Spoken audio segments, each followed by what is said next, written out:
मित्रों, यह रामचरित मानस है। आज यह ग्रंथ के माध्यम से हम जानेंगे कि राम नाम की महिमा से, यानी कि नाम जप करके हम अपने जीवन में क्या हासिल कर सकते हैं। ऐसा कोई भी दुर्लभ से दुर्लभ वस्तु क्यों ना हो मित्रों, आप सिर्फ नाम जप करके उसे पा सकते हैं। इस ग्रंथ में विस्तार पूर्वक बताया गया है कि नाम जप की महिमा कैसी है और क्या है। तो आइए मित्रों, वीडियो को शुरू करते हैं और जानते हैं नाम जप की महिमा। नामी के प्रसाद से शिव जी अविनाशी है और अमंगल वेश वाले होने पर भी मंगल की राशि है। सुखदेव जी और सनकादि सिद्ध मुनि योगी गण एवं नाम के ही प्रसाद से ब्रह्मानंद को भोगते हैं। नारद जी नाम के प्रताप को जाना है, हरि सारे संसार को प्यारे हैं। हरि को हर प्यारे और आप श्री नारद जी हरि और हर दोनों का प्रिय हैं। नाम के जपने से प्रभु ने कृपा की, जिससे प्रहलाद भक्त शिरोमणि हो गए। ध्रुव जी ने गालिन से विमता के वचनों से दुखी होकर सकाम भाव से हरि नाम को जपा और उसके प्रताप से अचल अनुपम स्थान ध्रुवलोक प्राप्त किया। हनुमान जी ने पवित्र नाम का स्मरण करके श्री राम जी की अपने वश में कर रखा है। निज अजामिल गज और कनिका वैश्या भी श्री हरि के नाम के प्रभाव से मुक्त हो गए हैं। मैं नाम की बड़ाई कहाँ तक कहूँ, राम भी नाम के गुणों को नहीं गा सकते। कलयुग में राम का नाम कल्प तक मनचाहा प्रदान देने वाला और कल्याण का निवास मुक्ति का घर है, जिसको स्मरण करने से भाग सा निष्कृत तुलसीदास तुलसी के समान पवित्र हो गया। केवल कलयुग की ही बात नहीं है, चारों युगों में, तीनों कालों में और तीनों लोकों में नाम को जप कर जीव सुख रहित हुए हैं। वेद पुराण और संतों का मत यही है कि समस्त पुण्यों का फल श्री राम जी में, यह राम नाम में प्रेम होना है। पहले सत्य युग में ध्यान से, दूसरे त्रेता युग में यज्ञ से और द्वापर में पूजन से भगवान प्रसन्न होते हैं। परंतु कलयुग केवल पाप की जड़ और मलिन है। इसमें मनुष्य का मन पाप रूपी समुद्र में मछली बना हुआ है, अर्थात पाप से कभी अलग होना ही नहीं चाहता। इससे ध्यान, यज्ञ और पूजन नहीं बन सकते। ऐसे कराल कलयुग के काल में तो नाम ही कल्प वृक्ष है, जो स्मरण करते ही संसार के सब अंजलों को नाश कर देने वाला है। कलयुग में यह राम नाम मनवांचित फल देने वाला है। परलोक का परम हितैषी और इस लोक का माता पिता है, अर्थात परलोक में भगवान का परम धाम देता है और इस लोक में माता पिता के समान सब प्रकार से पालन और रक्षण करता है। कलयुग में न कर्म है, न भक्ति और न ज्ञान ही है। राम नाम ही एक आधार है। कपट की खान कलयुग रूपी काल नेमी के मारने के लिए राम नाम ही बुद्धिमान और समर्थ हनुमान जी है। राम नाम नरसिंह भगवान है। कलयुग हिरण्यकशिपु है और जप करने वाले जन प्रहलाद के समान है। यह राम नाम देवताओं के शत्रु कली युग रूपी दैत्य को मारकर जप करने वालों की रक्षा करेगा। अच्छे भाव, प्रेम से, बुरे भाव, वैर से, क्रोध से या आलस्य से किसी तरह भी नाम जपने से दसों दिशा में कल्याण होता है।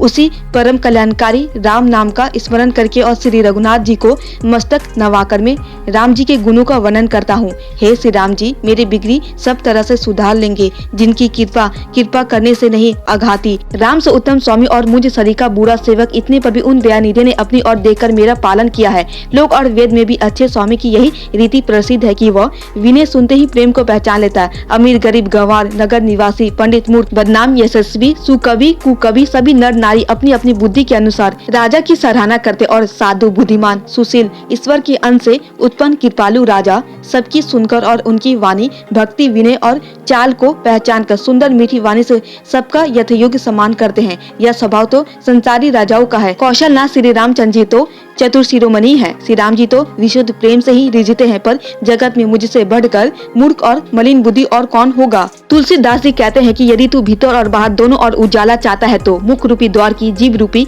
दहली पर राम नाम रूपी मणि दीपक को रख। चारों ही चतुर भक्तों को नाम का ही आधार है। इनमें ज्ञानी भक्त प्रभु के विशेष रूप से प्रिय है। यह वो तो चारों युगों में और चारों वेदों में नाम का प्रभाव है, परंतु कलयुग में विशेष रूप से इसमें तो नाम को छोड़कर दूसरा कोई उपाय है ही नहीं, जो सब प्रकार के भोग और मोक्ष के भी कामनाओं से रहित और श्री राम भक्ति के रस में लीन है। उन्होंने भी राम के सुंदर प्रेम रूपी अमृत के सरोवर में अपने मन को मछली बना रखा है, अर्थात वे राम रूपी सुधारक निरंतर आस्वादन करते रहते, क्षण भर भी उससे अलग होना नहीं चाहते। निर्गुण और सगुण ब्रह्म के दो स्वरूप है। यह दोनों ही अकथनीय अथाह अनादि और अनुपम है। मेरी सम्मति में नाम इन दोनों से बड़ा है, जिसने अपने बल से दोनों को अपने वश में कर रखा है। सज्जन गण इस बात को मुझ दास की ढिठाई या केवल काव्योक्ति न समझे। मैं अपने मन के विश्राम, प्रेम और रुचि की बात कहता हूँ। निर्गुण और सगुण दोनों प्रकार के ब्रह्म का ज्ञान अग्नि के समान है। निर्गुण उस अप्रकट अग्नि के समान है जो काट के अंदर है परंतु दिखती नहीं, और सगुण उस प्रकट अग्नि के समान है जो प्रत्यक्ष दिखती है।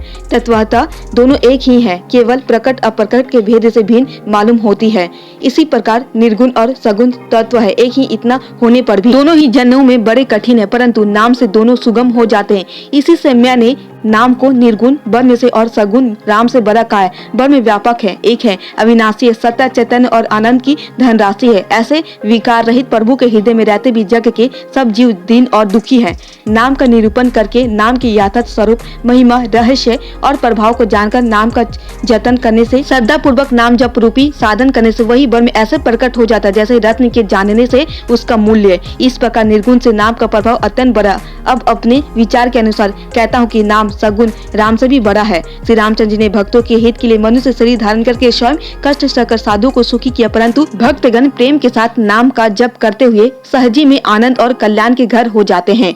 श्री राम जी ने एक तपस्वी स्त्री अहल्या को ही तारा, परंतु नाम ने करोड़ों दुष्टों की बिगड़ी बुद्धि को सुधार दिया। श्री राम जी ने ऋषि विश्वामित्र के हित के लिए एक सुकेतु यक्ष की कन्या तारका की सेना और पुत्र सुबाहु सहित समाप्ति की, परंतु नाम अपने भक्तों के दोष दुख और दुष्राशियों का इस तरह नाश कर देता है जैसे सूर्य रात्रि का। श्री राम जी ने तो स्वयं शिव जी के धनुष को तोड़ा, परंतु नाम का प्रताप ही संसार के सब भयों का नाश करने वाला है। प्रभु श्री राम जी ने भयानक दंडक वन को सुहाना बनाया, परंतु नाम ने असंख्य मनुष्य के मन को पवित्र कर दिया। श्री रघुनाथ जी ने राक्षसों के समूह को मारा, परंतु नाम तो कलयुग के सारे पापों की जड़ उखाड़ने वाला है। श्री रघुनाथ जी ने तो सबरी, जटायु आदि उत्तम सेवकों की मुक्ति दी, परंतु नाम ने अनगिनत दुष्टों का उद्धार किया। नाम के गुणों की कथा वेदों में प्रसिद्ध है। श्री राम जी ने सुग्रीव और विभीषण दोनों को ही अपने शरण में रखा, यह सब कोई जानते हैं, परंतु नाम ने अनेक गरीबों पर कृपा की है। नाम का यह सुंदर विरध लोक और वेद में विशेष रूप से प्रकाशित है।